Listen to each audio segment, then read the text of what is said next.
तो जय हिंद। स्वागत है आप सभी का एक बार फिर से आपके अपने YouTube चैनल जिसका नाम है यूपीएससी हिंदी मीडियम। जी हाँ दोस्तों, तो आज मैं इस वीडियो में मैं आप लोगों के लिए लेकर आया हूँ यूपीएससी सीएपीएफ के लिए एक ऐसे, जी हाँ दोस्तों, वो भी कौन सा टॉपिक है, श्रीलंका क्राइसिस।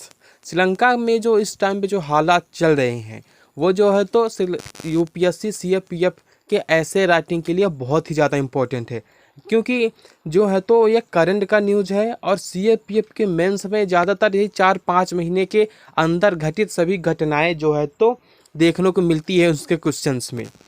तो वीडियो मेरा थोड़ा सा ज़रूर आपको थोड़ा अजीब लग रहा होगा, आपको साथ कुछ अच्छा सा दिख ना रहा हो, लेकिन मैं ट्राई करूंगा कि आपको बहुत अच्छे से समझ में आए। इन सभी को मैंने बहुत जल्दी जल्दी लिखा है ताकि मैं आप लोगों के लिए लेकर आऊं।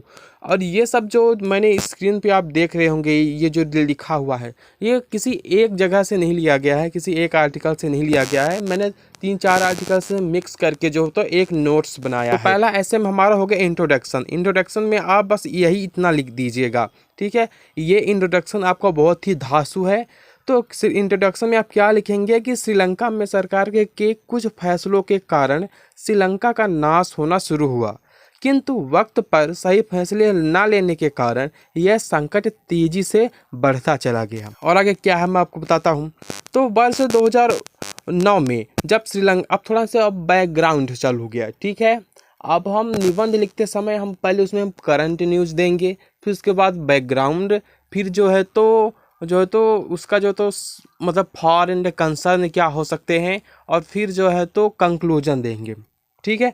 तो मैंने जो तो शुरू में इंट्रोडक्शन दे दिया। अब मैं थोड़ा सा उसका ऐसा, भाई श्रीलंका क्राइसिस क्यों चालू हुआ, भाई ये भी तो निबंध में देना पड़ेगा ना। तो यहाँ पे लिखा गया है कि वर्ष 2009 में सब श्रीलंका 26 वर्षों से जारी गृह युद्ध से उभरा। तो 2012 तक प्रत्येक वर्ष उसकी जो जीडीपी थी वो 8 से 9% उपयुक्त उच्च स्तर पर बनी रही। जी हाँ दोस्तों, उसकी जो जीडीपी है वो लगातार बढ़ती गई। तो इस लाइन में ये मेंशन है कि श्रीलंका जो है तो अपने 26 साल बाद जब सिविल वार से निकला, मतलब इस लाइन में आपको ये लिखना है कि वर्ष 2009 में जब श्रीलंका अपने 26 वर्षों से लगातार चल रहे सिविल वार से जब वह निकला, तो 2009 से 2012 तक जो उसके देश की जीडीपी ग्रोथ थी वो 8 से 9% थी। जी हाँ दोस्तों, ठीक है। जीडीपी ग्रोथ जो तो 8 से 9% थी, मतलब उस समय पर उसका काम जो है तो बहुत ही अच्छा चल रहा था। लेकिन 2013 से उसकी जो तो औसत जीडीपी थी वो घट गई, मतलब आधी हो गई। अब 2013 से ही जो तो उसका पूरा कार्यकाल, मतलब उसके नाश होने का कार्यकाल चलने लगा। जी हाँ दोस्तों, और उसकी क्या मतलब क्या कारण थे, तो कारण ये थे कि जो तो उसका निर्यात है, मतलब निर्यात में मंदी और वैश्विक कोमोडिटी मूल्यों में गिरावट, मतलब कि वो आयात 2013 से ज़्यादा करने लगा और निर्यात बहुत ही कम करने लगा। गृह युद्ध के दौरान श्रीलंका का बजट घाटा बहुत अधिक था।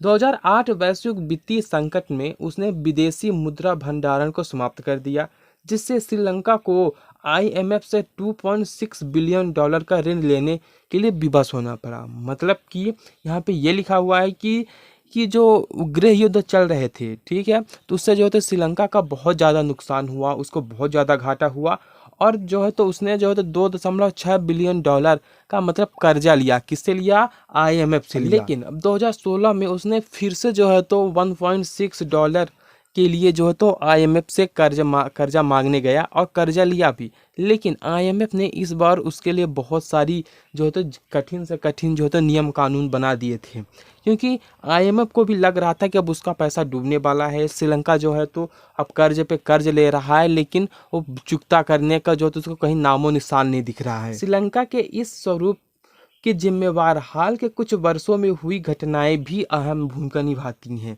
ये तो मैंने जो अभी 2008 बताई, 2016 बताई, ये तो जो तो हिस्ट्री हो गई, इसकी बैकग्राउंड्स हो गया।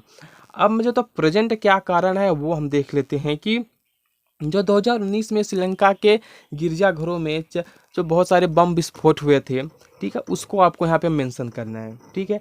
आपको जो श्रीलंका में हुए बम विस्फोट उसको मेंशन करना है, और साथ ही साथ जो वो उसके टूरिज्म पे क्या इफेक्ट डाले वो, और जो है तो उसने जो वो जो रासायनिक खादों को बैन करके और उसमें जो है तो जैविक खाद का रास्ता अपनाया था, उसको लिखना है। ठीक है, तो गिरजाघरों से जो बम विस्फोट हुए 2019 में, उससे क्या हुआ, श्रीलंका की ग्लोबल इमेज पर प्रभाव पड़ा।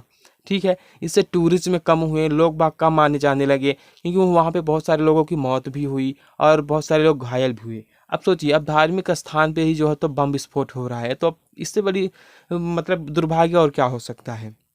इससे टूरिज्म कम हुए तो विदेशी नोट मतलब विदेशी करेंसी का भंडारण भी श्रीलंका से कम हुआ। हुआ कि नहीं हुआ? बिल्कुल हुआ।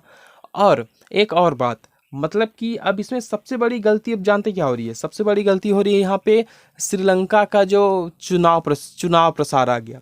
जो वहाँ के जो चुनाव लड़ने वाले थे, जो राजपक्षे थे, तो चुनाव के लड़ने के दौरान उन्होंने बहुत सारे अजीबोगरीब जो है तो वादा लोगों से किए कि हम टैक्स कम लेंगे आप लोगों से, अब कृषि क्षेत्र में बहुत सारी हम रियायतें देंगे। ठीक है, अब आपको आगे ये लिख, तो जब वो चुनाव जीत गए तो अब इन सब वादों को, इन सब अविवेकपूर्ण वादों को पूरा करने के लिए उन्होंने जल्दबाजी कर दी। जी हाँ दोस्तों, उन्होंने तुरंत जो है तो सभी टैक्स को कम कर दिया, टैक्स कम लेने लगे और कृषि पर बहुत सारे छूट देने लगी।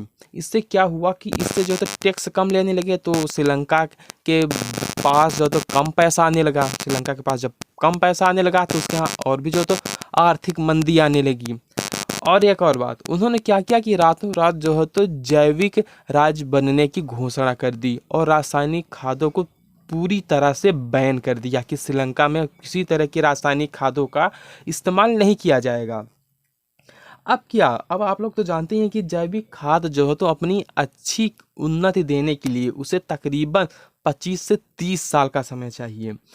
ठीक है, अब रासायनिक खाद थोड़ी ना है कि जल्दी जल्दी उपज दे देगी। अब जैसे पहले रासायनिक खाद उसमें जिस खेत में डाली जाती थी, अब उसमें जैविक खाद डाला जाएगा, तो अब उस रासायनिक खेत को अब जैविक खेत बनने में जो है थोड़ा समय लगेगा ही। अब जियोलॉजी में थोड़ा समय मतलब 25 से 30 साल का समय लगता है इसमें। तो 25 से 30 साल का समय जो तो श्रीलंका की क्राइसिस के लिए बहुत ही ज़्यादा जिम्मेदार है। इससे कृषि की उपज बहुत ही कम हो गई और कृषि सेक्टर भी काफ़ी ज़्यादा प्रभावित हुआ। कृषि सेक्टर तो प्रभावित हुआ ही, इसमें आपको एक और चीज़ मेंशन करना है कि श्रीलंका में जैविक खाद की कमी हो गई और कमी को जो तो पूरा करने के लिए ये जो श्रीलंकन सरकार है ना, तो चाइना से जो है जैविक खाद खरीदी। लेकिन चाइना के द्वारा जो भेजा गया जैविक खाद था वो जो तो पूरी तरह से बैक्टीरिया से भरा हुआ था। जी हाँ दोस्तों, वो खाद जो है ना पूरी तरह से खराब थी। उसने उस खाद को जिस खेत में डाला गया, जिस फसल में डाला गया हुआ, उस खेत को, उस फसल को पूरी तरह से बर्बाद कर दिया गया। जी हाँ दोस्तों, तो ये जो तो एक और कारण जो तो आपको यहाँ पे पूरा लिख देना है। अब इतना जो जितना मैंने आपको बोला इतना आप लिखेंगे ना तो आप 2 पन्ने भर जाएंगे। जी हाँ दोस्तों, क्या भर जाएंगे? 2 पन्ने भर जाएंगे। तब श्रीलंका के इंट्रोडक्शन हो गया, इसका जो तो हिस्ट्री हो गया। अब जो है तो इसके कुछ प्रेजेंट इशू हो गए। अब इसमें जो तो भारत को क्या प्रॉफिट हो सकता है अगर भारत इसकी हेल्प करे तो भारत दरअसल इसका एक पड़ोसी राज्य है। ठीक है, और भारत को जो है तो इसमें अगर वो इसकी अगर हेल्प करता है भारत, तो भारत को इसकी हेल्प करने के लिए ना इसको पूरी तरह से प्रत्यक्ष रूप से भारत को भरना होगा। जी हाँ दोस्तों, ये नहीं कि पीछे पीछे मदद कर दे, किसी को पता भी ना चले। अगर भारत ऐसा करेगा तो इस पर कोई मतलब नहीं होगा। भारत को इस तरह मदद करनी चाहिए कि पूरी दुनिया देखे कि हाँ भारत ने भी इसका मदद किया, और चाइना को भी लगे कि हाँ भारत इसकी मदद कर रहा है। श्रीलंका को भी लगे कि हाँ भारत मेरी बहुत मदद कर रहा है। इससे क्या होगा कि जो हम्बनटोटा बंदरगाह पर चाइना की जो नेवी है, तो हो सकता है कि श्रीलंका जो है तो भारत से खुश होकर उन नेवी को हटवा दे, या फिर भारत को भी बहुत सारी छूटें दे दे कि भाई आप भी अपना जो है तो श्रीलंका बंदरगाह में हो गया, और उधर से जो पाक स्टेट है उधर से अब तुम आ जा सकते हो, अपना पूरा जो है तो नेवी का सामान ला सकते हो। ठीक है, इससे क्या होगा, भारत के लिए जो वहाँ नेवी का नेविगेशन सिस्टम है वहाँ जो है तो बहुत ही अच्छे से फलेगा फूलेगा। जी हाँ दोस्तों, और आप 2-3 पॉइंट अगर आप और लिखना चाहते हैं तो आप, हाँ भाई, कोविड महामारी को आप कैसे छोड़ सकते हैं इस निबंध में, तो कोविड महामारी के बारे में आप लिख सकते हो कि इससे जो तो रबर और चाय का व्यापार पूरी तरह से ठप्प हो गया। जी हाँ दोस्तों, ये आप पूरी तरह से लिख सकते हो। और हम बात कर लेते हैं कि कि अब इसका कंक्लूजन के बारे में, तो कंक्लूजन में सिर्फ हम यही लिख सकते हैं